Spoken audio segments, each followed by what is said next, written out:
요즘 제가 개인적으로 좀 연구하는 주제가 있습니다. 그 주제가 무엇이냐면 디지털 무속이라고 하는 주제입니다. 여러분 이 디지털 무속이라는 주제를 처음 들어보신 분들도 계실 거고 이걸 어디서 들어본 적이 있으신 분들도 계실 거예요. 요즘 젊은 사람들은요 챗GPT에다가 자기의 사주를 입력해서 사주를 봅니다. 굉장히 특이하죠? 또 사주 앱을 켜서 오늘의 운세를 마치 점치듯이 매일마다 접속해서 오늘의 운세를 봅니다. 그러면 저는 사주 앱을 다운받아 본 적은 없지만 이렇게 연구를 해보니까 사주 앱에 이런 게 나온다고 해요. 오늘은 동쪽에서 귀인을 만날 것이다. 뭐 이런 이야기들을 해준다고 합니다. 또 유튜브에서 타로 영상을 보면서 이제 카드를 막 자기가 섞어서 이제 카드를 쫙 깔아놓고 거기에 하나를 딱 뽑습니다.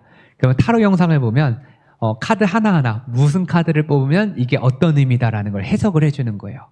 이 유튜브 타로 영상 같은 경우에는 조회수가 엄청납니다. 하나 올라오면 거의 뭐 몇만 명씩, 뭐 수십만 명씩 보는 게 그런 타로 영상이에요. 우리들은 보통 그리스도인들, 특히나 이 자리에 앉아 계신 분들은 아마 이렇게 생각할 것 같습니다. 이런 걸 누가 해? 라고 생각하시는 분들이 대다수일 것 같아요. 그런데 현실은 다릅니다. 2026년도 5월 7일에 이제 한 그 기사에 따르면 이 목회데이터 연구소에서 무속 인식을 조사했는데 그 조사를 다루면서 이렇게 보도를 했습니다. 기독교인들 중에 20%, 그러니까 5명 중 1명은 최근 3년 이내에 오늘의 운세와 같은 무속 신앙을 경험했고, 일반 국민은 2명 중 1명, 48%가 무속을 경험했다라고 답했습니다. 무속을 접하는 주요 경로가 무엇이냐 하면 보통 무속을 어디서 경험하느냐, 점집을 가느냐, 그것이 아닙니다.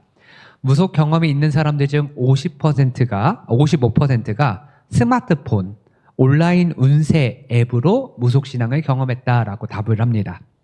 더 심각한 사실은 우리 그리스도인 중 20%, 그러니까 5명 중 1명이 무속신앙을 경험했다라고 얘기하는데 그 5사람 중 1사람이 2명 있으면 그 중 1사람. 더 쉽게 말하면 성도님들 중에 10사람이 있으면 그 중에 1사람은 내가 그리스도인이지만 무속신앙, 그러니까 뭐 운세를 보고 사주를 보고 그걸 한다 할지라도 이것이 내 신앙과 무슨 상관이냐. 난 괜찮다. 난 예수님 잘 믿고 있다라고 답변을 했다고 합니다. 이것이 무엇을 말합니까? 사람들이 갑자기 무속신앙, 뭐 미개한 그러한 상황으로 우리가 돌아갔느냐? 그것을 의미하지 않습니다. 핵심은 불안한 인간은 보이지 아니하는 하나님보다 보이는 것을 선택한다라는 거예요. 그게 인간이라는 존재라는 겁니다. 기도는 오래 걸리죠. 내 생각대로 응답되지 않습니다. 말씀은 기다리라라고 말합니다. 하나님의 뜻은 대개의 경우 감추어져 있습니다. 그런데 운세 앱은 내가 오늘 어떤 일이 일어날지 그 즉시 답변을 합니다. 타로는 바로 내 생각과 마음을 너무나 잘 헤아려 주는 것처럼 즉각적인 답을 해줘요. 사주는 미래를 설명해 주는 것처럼 보여서 내 미래의 불안을 평안하게 만들어줍니다. 그래서 사람들은 이런 사주, 운세 이런 것들을 보면서 이렇게 얘기하죠. 그냥 재미로 보는 거야. 나는 이런 거에 너무 연연하지 않아 라고 이야기는 합니다. 근데 정말 그러할까? 여러분 그리스도인들도 마찬가지예요. 제가 만약에 이런 얘기를 했다고 합시다. 제가 지금 이런 얘기를 할 거예요. 제가 운세를 보니까 오늘 이 자리 가운데 앉아 계신 모든 분들은 나가는 길에 큰일을 당할 겁니다. 여러분 제가 만약에 이러한 말을 하면 지금 웃으면서 헤이 목사님을 농담도 잘하셔 하다가 길을 나갔는데 돌부리에 걸려서 넘어졌어요. 그럼 어떻게 하실 거예요? 와, 목사님이 말한 그 운세가 맞네? 가 되는 거예요. 사람은요 돌불에 넘어지지 않아도요 찝찝합니다. 나한테 안 좋은 얘기가 오면 찝찝해요. 나에게 좋은 이야기를 해주면 기대감이 생깁니다. 사람은 누구나 그래요. 운세 내가 믿지 않습니다. 사주 믿지 않아요. 즐겁게 그냥 그것을 경험할 뿐입니다 라고 얘기해도 그 운세나 사주가 하는 이야기의 말이 우리의 마음을 조금씩 사로잡아서 어느 순간인가 정말 그러하네. 나 오늘 그런 일이 발생할 수 있도록 나는 진짜 기대가 돼. 이러한 마음을 갖게 만드는 거예요. 인간이라는 존재를요, 철학자들이나 신학자들은 뭐라고 표현하느냐? 호모 아도란스라고 표현합니다. 예배하는 인간이다. 그러면 예배하는 인간이란 무슨 뜻이냐 하면, 예배는 내가 누군가를 향하여서 어떠한 행동의 양식을 하는 것이 예배입니다. 그러니까 하나님께 예배한다면 우리의 예배는 하나님께 향하여 있고, 하나님께 우리가 찬양을 하든 경배를 하든 말씀을 듣든 일어나 있든 앉아 있든 하면서 어떠한 행동을 하면서 예배를 구성을 하죠. 그래서 제임스 스미스라고 하는 학자가 습관은 영성이다라는 책에서 뭐라고 얘기하냐면, 인간이라는 존재는 무엇을 예배하느냐에 따라서 그 존재가 규정된다라고 얘기해요. 어려운 말인 것 같지만 쉽게 말하면 그냥 내 마음이 어디에 빼앗겨 있느냐, 내 마음이 어디를 향하고 있고 그 마음이 향하는 방향대로 살아가는 게 인간이다라는 거예요. 여러분 이렇게 생각하면 좋습니다. 여러분 정말 하나님을 예배하는 존재입니까? 라고는 질문 앞에 우리는 뭐라고 대답할 수 있을까? 여러분 일어나자마자 누군가는요, 미국 주식을 하는 사람은 주식 어플을 켜서 내가 잠자고 있는 동안 미국 주식이 어떻게 되었는가를 확인하죠. 5년 전만 해도 신문기사에 어떤 신문기사가 났냐면요, 직장인들이 9시만 되면 화장실로 간대요. 왜 화장실로 가느냐? 9시 되면 주식시장이 열리기 때문에. 여러분 그게 인간이에요. 인간이 어디에 마음을 빼앗겨 있냐면 주식, 코인, 부동산 가치, 또 내가 먹고 사는데 필요한 것들에 마음이 빼앗겨 있습니다. 정말 하나님을 예배하느냐? 하나님을 정말로 예배하는 사람은 아침에 일어나서 뭘 해야 될까요? 말씀 읽고 기도하고 하나님께 내 인생의 시작점을 드려야죠. 그런데 정작 우리는 어떻게 합니까? 주식 어플을 켜고 운세 어플을 켜고 사주를 물어봅니다. 도대체 우리는 무엇을 예배하고 있느냐? 그리고 오늘날 우리들의 모습들이 단지 오늘날 시대 속에서 새롭게 나타난 모습이냐? 성경은 그렇게 얘기하지 않습니까? 얘기하지 않습니다. 오늘 본문은 이 문제를 정면으로 보여주고 있습니다. 이스라엘 백성들의 우상 숭배의 문제죠. 하나님을 알고 있었습니다. 하나님께 구원받았습니다. 하나님께 날마다 은혜를 누리고 있는 존재예요. 그런데도 불구하고 그들은 우상 숭배를 선택합니다. 하나님께 구원받았고 예수 그리스도를 믿음으로 하나님이 기뻐하시는 길이 무엇인지를 알면서도 주식과 코인과 부동산과 다른 것들에 마음이 빼앗겨 있는 우리들의 모습과 똑같은 장면이 이 출애굽에 나타나 있는 것이죠. 오늘 본문을 통하여서 하나님은 우리의 예배와 우리의 중심을 다시 점검하라라고 말씀하십니다. 오늘 본문을 살펴보면 1절에서 이렇게 얘기하죠. 백성이 모세가 산에서 내려옴이 더딤을 보고 모여 백성이 아론에게 이르러 말하되 일어나라, 우리를 위하여 우리를 인도할 신을 만들라. 이 모세 곧 우리를 애굽 땅에서 인도하여 낸 사람은 어찌 되었는지 알지 못함이니라 라고 말합니다. 자, 여러분 지금 이들이 금송아지를 만들어요. 근데 금송아지를 왜 만드느냐? 오늘 본문 조금만 더 열어주세요. 네, 본문에 보면 자, 왜 금송아지를 만들었느냐? 모세가 산에서 내려옴이 더딤을 보고, 그냥 모세가 산에서 내려옴이 더뎠기 때문에 금송아지를 만들었다라고 얘기해요. 자, 이스라엘 백성들 지금 출애굽한 상태입니다.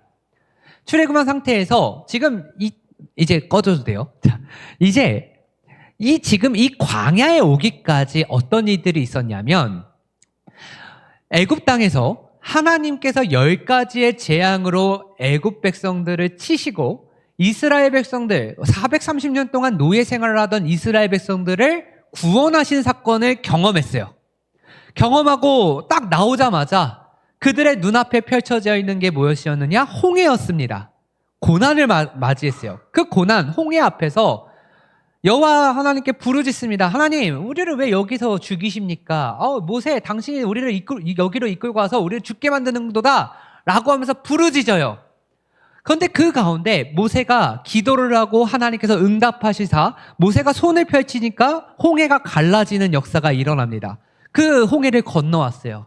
건너왔더니 광야에서 이제 먹을 것이 없습니다. 만나와 메추라기로 먹이시죠. 마실 것이 없습니다. 반석을 쳐가지고 깨서 그 안에서 물이 쏟아져 나오게 만드세요. 그러면서 마시게 하십니다. 그들이 고난을 맞닥뜨릴 때마다 하나님은 그때마다 역사하셔서 그들의 믿음을 지켜주시고 그들에게 신앙을 세워주셨어요. 신앙의 위기는 어디에서부터 발생하냐면 고난을 맞이했을 때 발생하지 않습니다. 홍해요? 기도하면 건널 수 있어요. 아말렉과의 전투요? 나가서 싸우면 이길 수 있어요. 고난을 맞이하면 하나님의 힘으로 나아가서 싸우면 돼요. 그것이 우리의 신앙의 위기를 만들지 않습니다. 신앙의 위기는 어디에서부터 오느냐? 더딤을 보는 데에서부터 나타나요. 내 현실을 보니까 내 현실 속에 모세가 내려오지 않아 더딤을 보고 그들의 마음속에 무엇이 생겼느냐? 불안함이 생긴 거예요. 모세가 내려오지 않았다라는 것이 하나님의 부재를 의미하지 않습니다. 모세가 내려오지 않았다라는 것이 하나님의 침묵을 의미하지 않아요. 그런데 인간은 모세가 내려오지 않으니까 하나님이 함께 하시고 하나님이 말씀을 대언하던 모세가 내려오지 않으니까 하나님이 나와 함께하고 계시지 않는 것 같고 하나님이 나에게 침묵하신 것 같고 하나님이 나를 버리신 건 아닐까라는 불안이 그들에게 다가온 거예요. 그 불안에서부터 신앙이 왜곡되기 시작하고 위기가 생기기 시작합니다. 그 불안 속에서 그들은 우상을 만듭니다. 이것이 인간이죠. 하나님은 그 시간 속에 이들이 우상을 만들 때 뭘 하고 계셨습니까?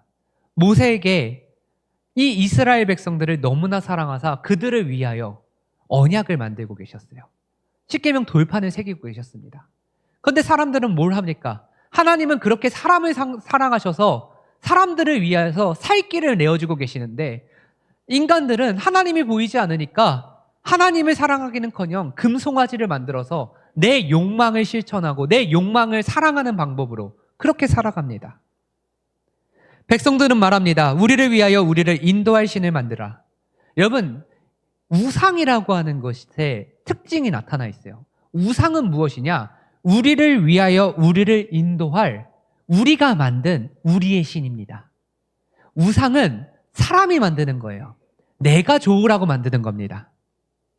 내 안심을 위하여, 내 미래를 위하여, 내 불안을 달래기 위하여 그렇게 만들어진 게 우상이에요. 그런데 하나님은 그런 분이 아닙니다. 여러분, 하나님은 우리를 위하여 계시는 분이에요. 맞아요? 맞는 것 같죠? 맞기도 하고 아니기도 해요. 하나님은 원래 계신 분이에요. 우리를 위하여 계신 분이 아니라 원래 계시는데 우리를 위하시는 분인 거예요. 그런데 우리는 우상을 왜 만드느냐? 우리를 위하여 만들어요. 신은 우리를 위하여 있어야 되는 존재라는 거예요. 그런데 신은 우리를 위하여 있어야 되고 우리를 위해서 만들어진 존재가 아니라 원래 계셔서 우리를 위하여 하나님이 기뻐하시는 우리가 살 수 있는 길을 내어주시는 게 하나님이에요. 신은요, 하나님이라는 존재는요, 내가 기뻐하고 내가 즐거워하고 내가 원하고 내 불안을 해소해주고 나로부터 시작되는 게 아니에요. 신이라는 존재는. 그래서 하나님의 말씀은 항상 우리를 아프게 해요. 내 죄를 깨닫게 만들기 때문에. 그리고 나는 죄를 향하고 있기 때문에 하나님의 말씀은 항상 우리를 선한 길, 생명의 길로 이끌지만 그 길을 걷고 싶지 않은 게 인간이에요. 그래서 불편해요, 하나님의 말씀은. 근데 우상은 그렇지 않아요. 우상은 내 마음을 편하게 만들어요. 우상은 내 마음을 즐겁게 만들어요. 우상은 나를 위하여 있는 거기 때문에 내가 하는 그 모든 것들이 잘했다, 좋다, 그래 그렇게 해라 라고 얘기하는 게 그게 우상이에요. 그 길의 끝은 뭡니까? 죽음이에요. 제가 지난주에도 말씀을 드렸죠. 부모는요, 사랑하는 자녀가 절대 뜨거운 주전자를 만지지 못하게 합니다. 날카로운 칼을 손에 쥐어주지 않아요. 왜 그렇습니까? 이 아이는 자기가 즐겁고 자기가 좋아하는 것을 선택하면 그게 나에게 좋다라고 생각하지만 부모는 알아요. 그것이 그 아이의 인생을 얼마나 무너뜨리고 위험에 처하게 만들지를. 그렇기 때문에 내어주지 않는 거예요. 하나님이 그런 거예요. 하나님이 우리에게 야, 너희들 칼 손에 쥐면 안 돼. 너희들 그거 쥐고 싶어도 그거 쥐면 안 돼. 야, 너희들 불안해? 불안해하지 말고 그때 더 믿음으로 기다려. 그러면 하나님이 너희를 사랑하사 주시는 그 율법을 너희들 갖게 될 거야. 그게 하나님의 뜻인데 그 가운데서 자녀된 백성들이 뭐라고 얘기하냐면 아빠 엄마 눈에 안 보이니까 나를 위해서 내가 뜨거운 주전자 만지고 날카로운 칼 손에 쥐어줄 수 있는 한 존재를 이제 내 부모라고 얘기할게. 내 아빠라고 얘기할게. 그렇게 말하는 게 이 본문인 거예요. 여러분, 그렇게 우상이 만들어집니다. 하지만 그 우상은 우상이에요. 하나님이 될 수 없어요. 이스라엘 백성들이 또 말합니다. 그 우상을 만들면서 이 모세 곧 우리를 애굽 땅에서 인도해낸 사람은 어찌 되었는지 알지 못함이라. 그러니까 우상을 만들자. 여러분, 누가 이들을 애굽 땅에서 이곳까지 인도해냈습니까? 하나님이 인도하셨어요. 하나님. 모세는 도구였을 뿐이에요. 하나님이 인도하셨어요. 그런데 지금 이들이 우상을 만들어내는 여러 가지 변명, 이유 중에 하나가 모세가 눈앞에 보이지 않아. 모세가 안 내려와. 모세가 나를 버렸나 봐. 모세가 여기까지 나를 이끌어왔는데 모세가 보이지 않으니까 우리 너무 불안한 게 그게 당연한 거잖아. 여러분, 하나님이 인도하셨는데 지금 이들의 시선은 하나님께 고정되어 있지 않습니다. 사람에게 고정되어 있어요. 그러니까 이들의 신앙이 왜곡되기 시작하는 거예요. 여러분, 제가 늘상 얘기하지만 사람 중심으로 신앙생활하는 거 아닙니다. 여러분, 내 욕망의 실현으로 신앙생활하는 거 아니고요. 여러분들 소그룹 안에 목자들 중심으로 신앙생활하는 거 아니고요. 교회 안에서 담임 목사 중심으로 신앙생활하는 건 더더욱 아닙니다. 여러분, 이 교회의 머리는 예수 그리스도예요. 이 교회의 주인은 하나님이세요. 그런데 왜 담임 목사 보고 신앙생활합니까? 여러분, 제가 여기서 이 자리에서는 설교자고 말씀을 대언하는 자로 여기에 서지만 여러분, 저도 인간이에요. 저 죄 지을까요? 안 지을까요? 왜 말하기를 두려워하세요? 저 죄 짓고 살아요. 죄 짓고 사는 존재예요. 똑같이 저도 실수합니다. 똑같이 저도 말로 사람들을 넘어뜨려요. 여기서는 그럴싸하게 말씀을 대언하기 때문에 그냥 말씀대로 하니까, 그러니까 그 말씀 때문에 권위가 있는 것뿐이지 저도 사람이에요.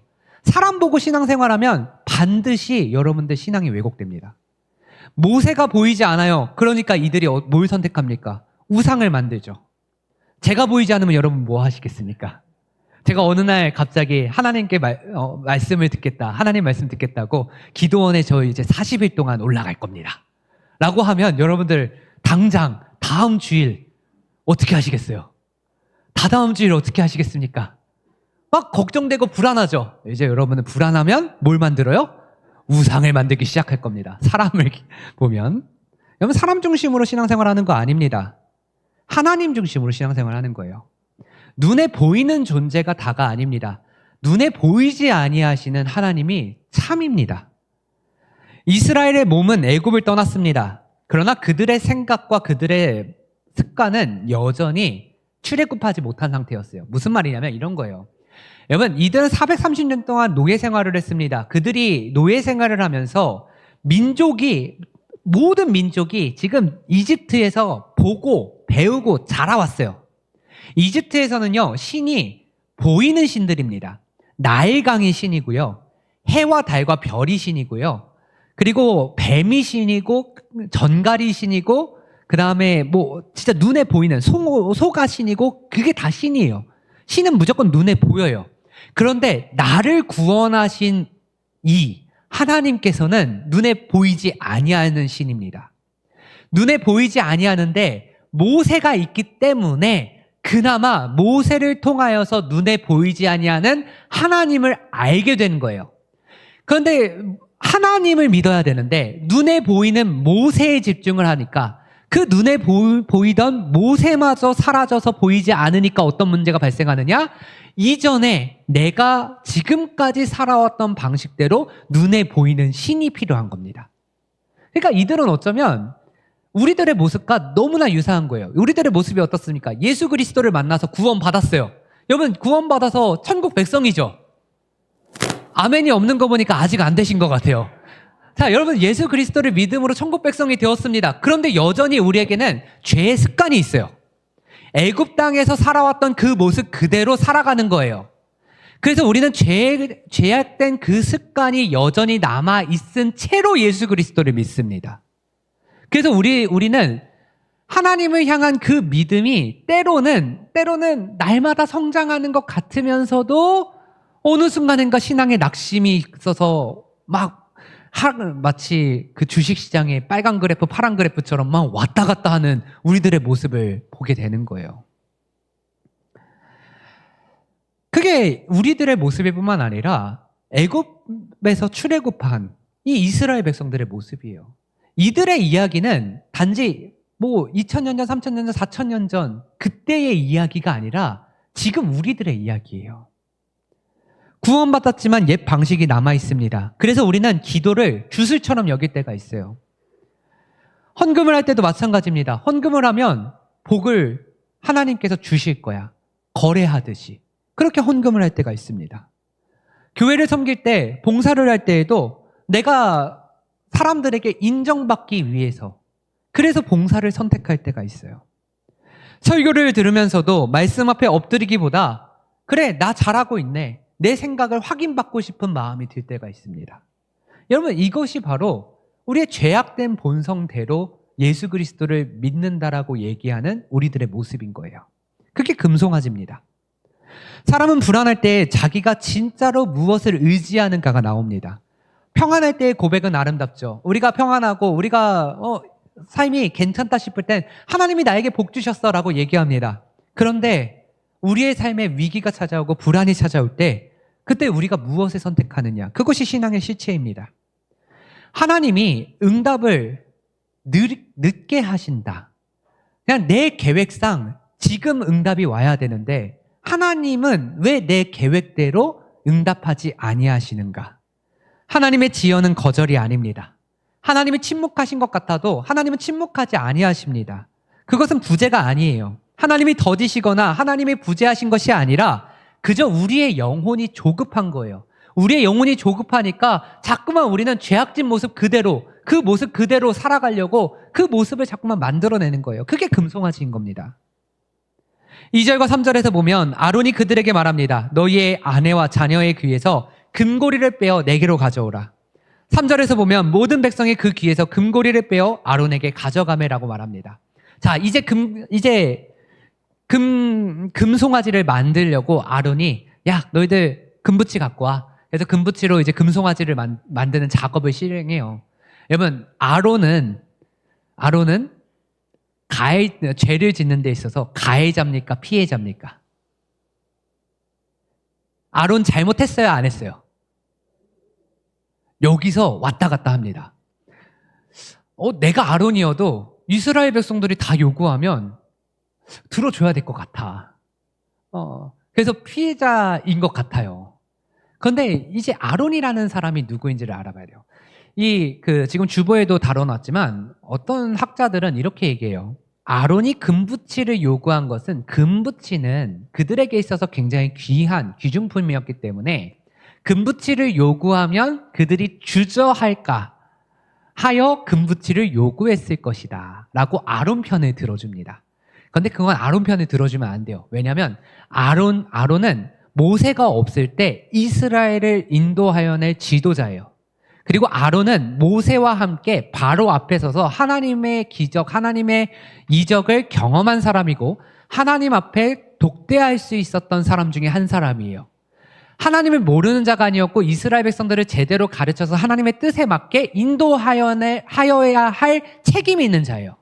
그렇다면 금붙이를 가져오라고 했던 그 의도가 어떻든지 간에 그들이 금붙이를 갖고 왔으면 너희들 이걸로 금송아지를 만들 것이 아니라 이것으로 하나님의 장막을 만들든 혹은 언약궤를 더 안전하게 만들든 언약궤 그때 없었구나. 어쨌든 하나님을 향하여서 무언가를 쓸 수 있게끔 하던가 아니면 금송아지를 만들지 못하도록 막고 그들을 훈계하고 그들을 제대로 가르쳤어야 되는 책임이 있는 자예요.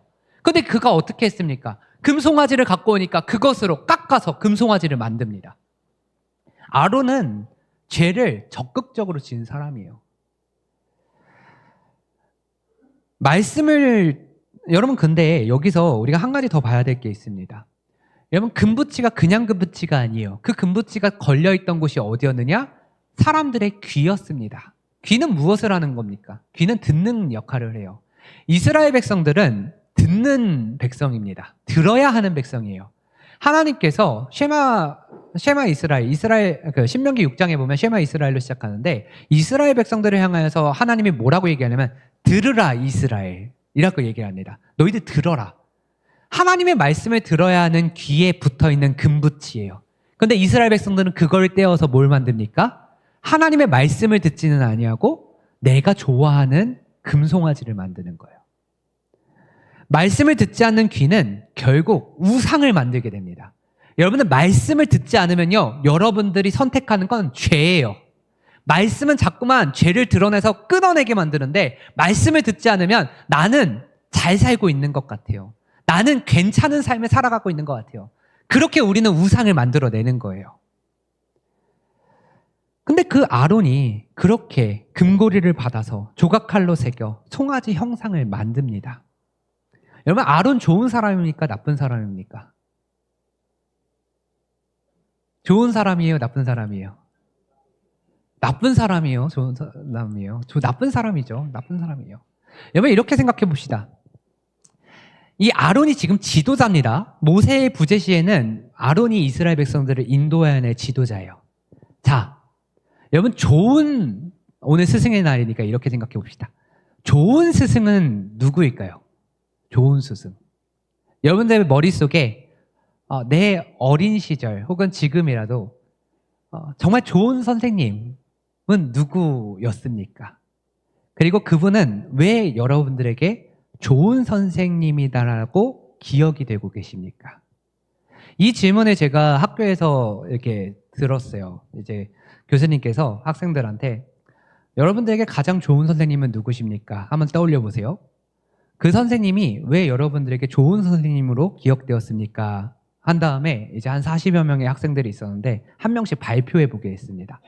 그때 어떤 사람은 이런 얘기를 하더라고요. 제게 좋은 선생님은 중학교 때 주일학교 선생님이신데 그 선생님이 참 좋은 선생님으로 기억되는 이유는 그 선생님이 나를 위해서 기도해 주셨기 때문이에요. 그리고 그 선생님은 제가 정말 너무 힘들어서 정체성에 방황을 하고 있을 때 그때 나에게 다가오셨고 나에게 말을 걸어주셨고 또 나를 위해서 기도해 주셔서 참 그분이 너무 좋아요. 또 어떤 학생은 그렇게 대답을 했어요. 제게 정말 좋은 선생님은요, 초등학교 때 어떤 선생님이었는데 그 초등학교 때 그 선생님은 제가 막 잘못을 저지르고 있을 때 그때 안아주시면서 너 그렇게 하면 안 돼. 너 좀 이렇게 나쁜 짓 하면 안 돼. 라고 해주셨는데 그때 선생님이 안아주신 그 포옹이 저에게 너무 기억에 남아요. 이런 이야기를 했어요. 제 순서가 되었습니다. 저한테 교수님이 물어보셨어요. 목사님에게 좋은 선생님은 누구입니까? 제가 누구라고 얘기했을까요? 원로 목사님? 저는 그렇게 대답했습니다. 예수님 말고 좋은 선생님이 어디 있습니까? 제가 제일 목사처럼 답변했어요. 그랬더니 사람들이 막 웃는 거예요. 그래서 지금 웃는 사람들은 다 화가 있을지어다. 예수님 말고 좋은 선생님이 어디 있습니까? 근데 예수님이 왜 좋은 선생님이시냐 하면 예수님은 우리가 우리의 좋은 대로 살아가게 내버려 주지 아니하시고 하나님이 기뻐하시는 길을 우리에게 가르치시고 그 길을 가게 하셨어요. 그러니까 우리에게 가장 좋은 스승은 예수님이신 거예요. 여러분, 이렇게 또 한번 생각해 볼까요? 저는 좋은 목사가 되고 싶습니다. 여러분, 제가 좋은 목사가 되었으면 좋겠죠? 그러면 이렇게 봅시다. 제가 여러분들의 마음을 행복하게 만드는 목사가 되는 게 좋을까요? 아니면 여러분들의 마음을 불편하게 만들지만 하나님의 뜻대로 여러분들을 인도하여 내는 목사가 좋은 목사일까요? 전자, 후자? 후자라고 여러분 말씀하셨죠? 그 말을 책임지셔야 돼요. 이제 여러분들 만날 때마다 전 집사님, 권사님, 장로님 왜 이따위로 신앙생활 하십니까? 이런 얘기해도 내가 선택한 거다라고 그렇게 마음을 먹으셔야 되는 거예요. 이제 제가 그렇게 하면 이제 여러분들 뭐라고 생각하시겠어요? 목사님 변했어. 교회를 다닐 때마다 기쁨이 없어. 이러면서 이제 큰일 나는 거예요. 저는 항상 그 생각을 합니다. 사람 보기에도 좋고 하나님 보기에도 좋은 목사가 되게 하여 주시옵소서. 여러분, 근데 그런 목사는 없어요. 아론도 아마 그 고민이 있었을 거예요. 그 가운데 사람의 눈치를 보게 되고 사람이 기뻐하는 방식을 선택하게 되는 거죠. 여러분, 좋은 스승이 되셨으면 좋겠어요. 좋은 목자가 되시고 좋은 집사님, 좋은 권사님, 좋은 장로님들 다 되셨으면 좋겠습니다. 그거는요, 성도들 마음을 즐겁게 하는 목사, 성도들 마음을 즐겁게 하는 목자, 장로, 권사, 집사가 아닙니다.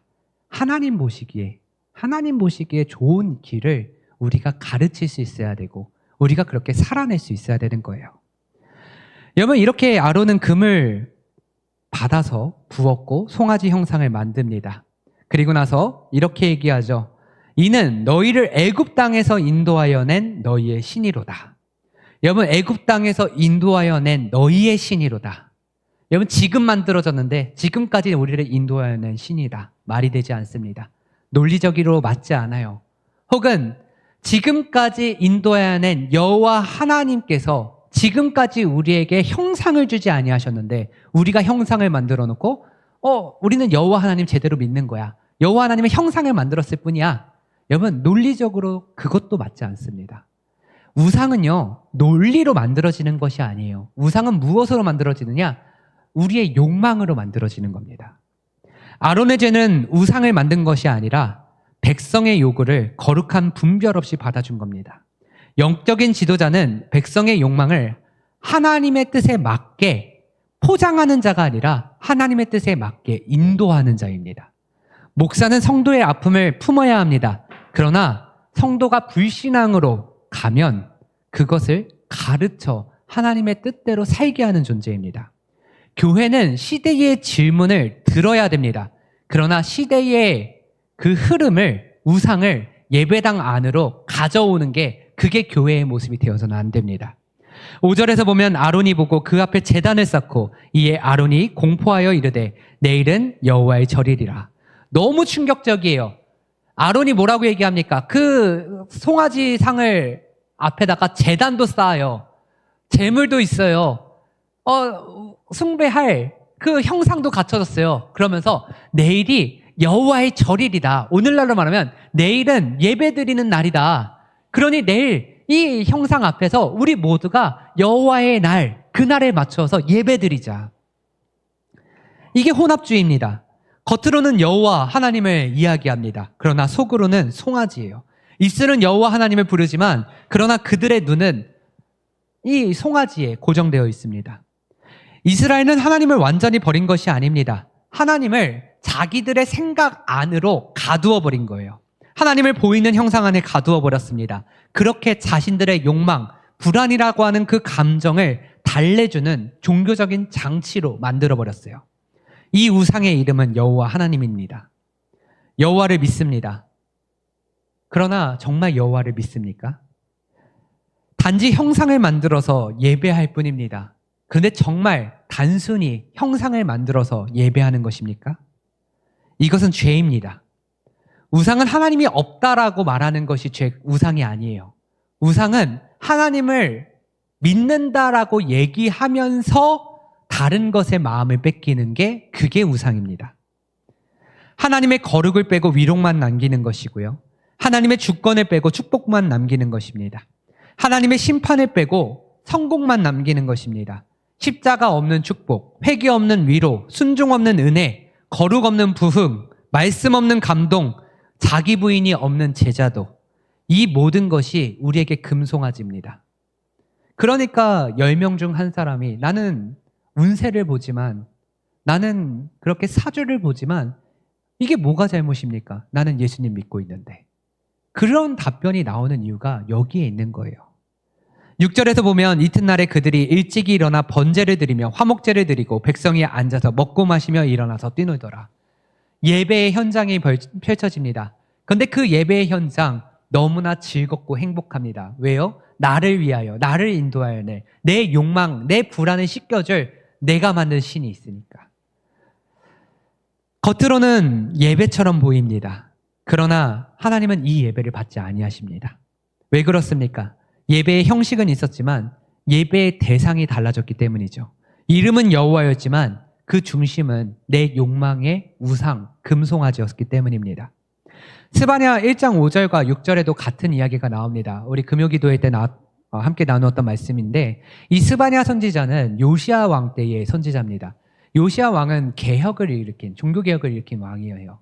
그 당시에 이스라엘 백성들은 다윗의 시대도 그렇고 솔로몬 시대에도 그랬지만 산당에서 제사를 드렸어요. 근데 산당은 어떤 곳이냐면 가나안 민족들이 자신들의 우상을 섬기던 곳이 산당이었습니다. 근데 그 산당에서 여전히 나는 여호와 하나님을 믿고 있다라고 얘기하지만 산당에서 제사를 드리고 우상 숭배의 모습들을 여전히 이스라엘 백성들이 계속했어요. 근데 그게 어디까지 지속되느냐? 요시야 왕 때도 그것이 지속되는 거예요. 요시야 왕 때 종교개혁을 일으킵니다. 모든 백성들 다시 하나님의 말씀으로 돌아와라.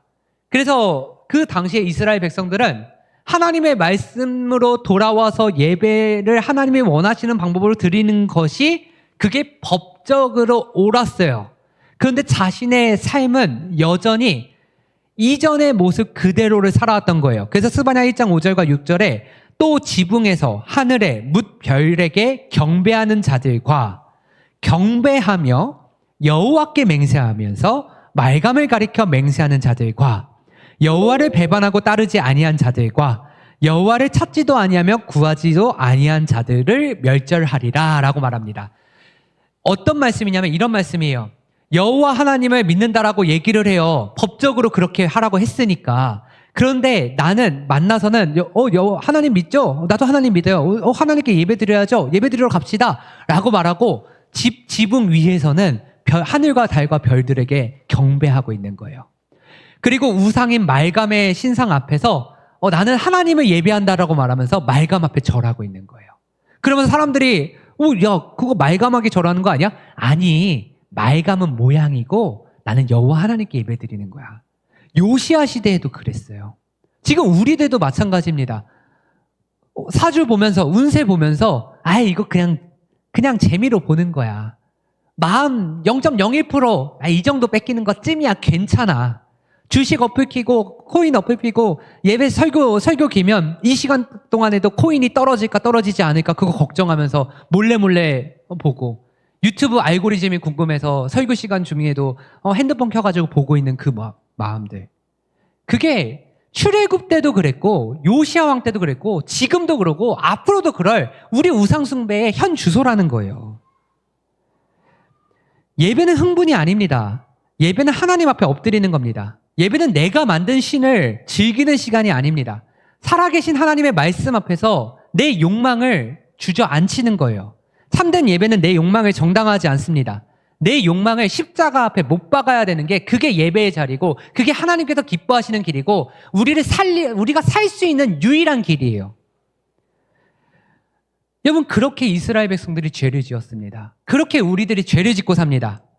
그런데 하나님은 여기서 멈추지 아니하십니다. 우리가 읽지는 않았지만 31절과 32절을 보겠습니다.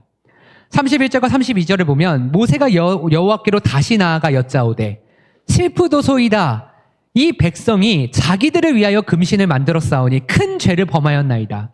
그러나 이제 그들의 죄를 사하시옵소서. 그렇지 아니하오시면 원하건대 주께서 기록하신 책에서 내 이름을 지워버려 주옵소서. 모세가 이렇게 기도하는 거예요. 주님, 내 생명을 걸고 제가 기도합니다. 주님, 내가 그렇게 중보 기도합니다. 주님, 저 영혼들 살려주세요. 저 영혼들 죄 지었습니다. 살려주세요라고 중보자가 되어서 모세가 기도해요. 하나님이 그 기도를 들으십니까? 안 들으십니까? 들으세요. 그들을 살리세요. 그들을 하나님의 백성으로서 끝까지 가나안 땅에 인도하여 주세요. 여러분, 지금 여러분들에게 모세가 있습니까? 여러분들의 죄를 위하여 중보할 모세가 있습니까? 있습니다. 그분이 누구시냐? 예수 그리스도예요. 여러분, 예수 그리스도께서 십자가에 왜 달려 죽으셨냐면 우리의 죄를 대신하여서 죽으셨어요. 우리의 죄를 대신하여서 자신의 생명을 걸고 죽으신 거예요. 성부 하나님께 성자 예수님께서 내 생명을 걸고 모세가 이야기했던 똑같이 내 생명을 걸고 저들의 죄를 사하여 주시옵소서라고 죽으셨어요.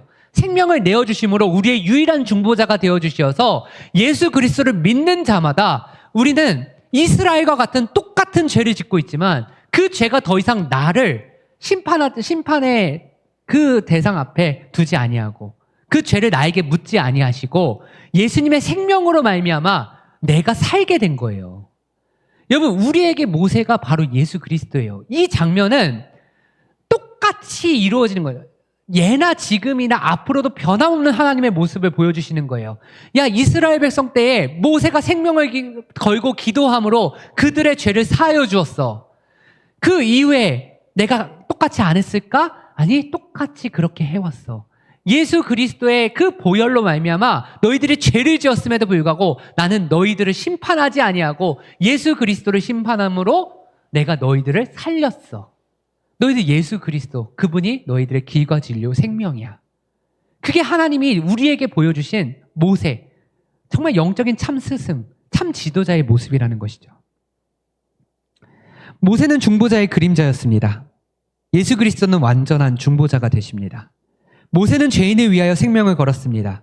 예수님은 죄인을 위하여 생명을 내어주셨습니다. 이게 바로 복음입니다. 그래서 우리에게 필요한 것은 자기 개선이 아니에요. 여러분, 금송아지 내 능력으로 깰 수 없습니다. 어차피 내가 만든 금송아지예요. 우리가 아무리 결심해도 그 금송아지 깰 수 없습니다. 우리에게 필요한 것이 있다면 십자가입니다. 모세예요. 예수 그리스도입니다. 금송아지 그들이 깨지 않았습니다. 모세가 내려와서 깼습니다. 우리가 만든 금송아지 우리가 못 깹니다. 예수 그리스도께서 우리를 위하여 우리가 만든 금송아지를 깨어내어 주십니다. 금송아지 우리가 만든 신이죠. 어린 양 예수 그리스도께서 그 금송아지 반드시 깨어주시는 유일한 나의 생명이요 길이요 진리가 되신다는 사실을 믿으시기를 바랍니다. 사랑하는 성도 여러분, 기다림이 무너지면 사람은 하나님을 떠나는 것이 아니라 자기 손에 잡히는 하나님을 만들기 시작합니다. 우리의 욕망은 자꾸만 내가 불안해하지 않고 또 내가 기뻐하고 즐거워할 나의 신, 내가 만든 신을 자꾸만 만들게 됩니다. 이스라엘 백성들 하나님을 모르는 백성 아니었습니다. 구원받은 백성이었습니다. 홍해를 건넌 백성이었습니다. 은혜 많이 받았어요. 그래도 우상 숭배, 그 죄를 끊지 못합니다. 우리의 금송아지는 무엇입니까? 우리도 예수 그리스도, 그분을 믿음으로 하나님이 살아계시다. 하나님이 나의 삶을 지탱해 주시는 유일한 길이시다.